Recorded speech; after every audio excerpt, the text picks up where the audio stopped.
দোসরা 1971 সালে 2রা এপ্রিল কেরানীগঞ্জ গণহত্যা দিবস।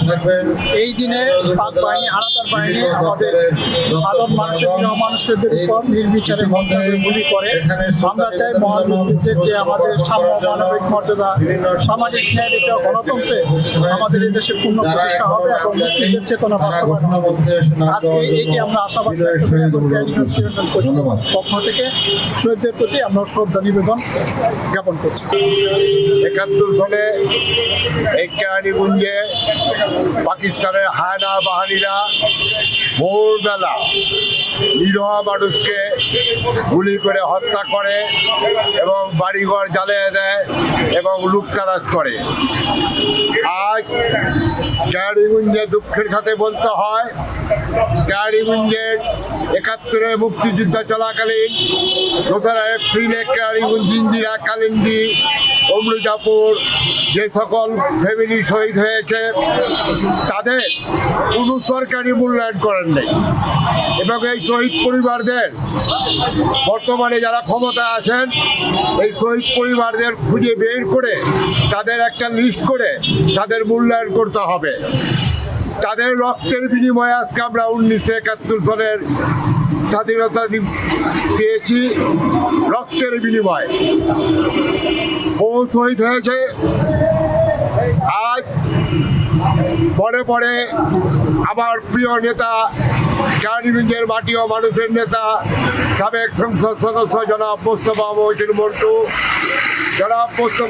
মন্টু, 2রা এপ্রিল আসলে 2-4 দিন আগ থেকেই সে পাগলের মতো হয়ে যেত 2রা এপ্রিল আয়োজন করাও। 2রা এপ্রিল মানে কেরানীগঞ্জ না, সারা বাংলাদেশের ইতিহাস। বাংলাদেশের যুদ্ধ চলাকালীন জাতীয় নেতারা এই কেরানীগঞ্জের পবিত্র মাটির উপর দিয়েই বিভিন্ন ডিস্ট্রিক্টে আশ্রয় নিয়েছেন। মোস্তফা মন্টুদের নেতৃত্বে আজকে শ্রদ্ধার সাথে স্মরণ করি জনাব মোস্তফা মন্টু, বীর মুক্তিযোদ্ধা, শ্রদ্ধার সাথে স্মরণ করি মহান শহীদদের।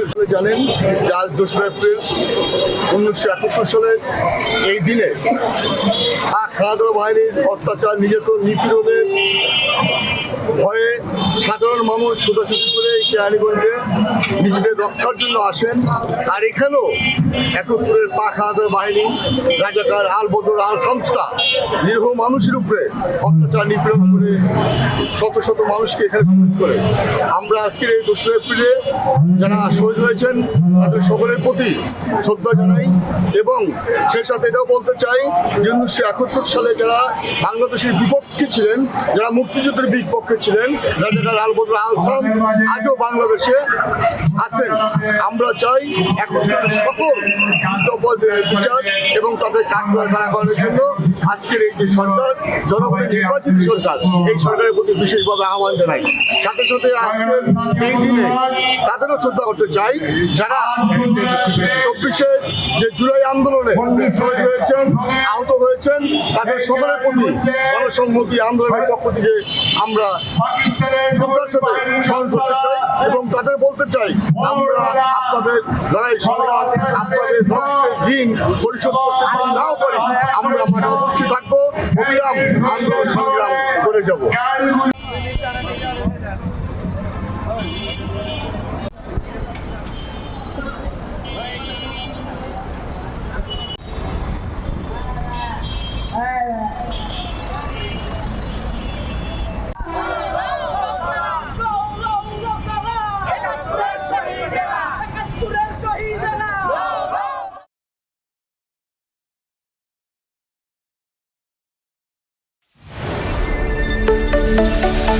Thank you.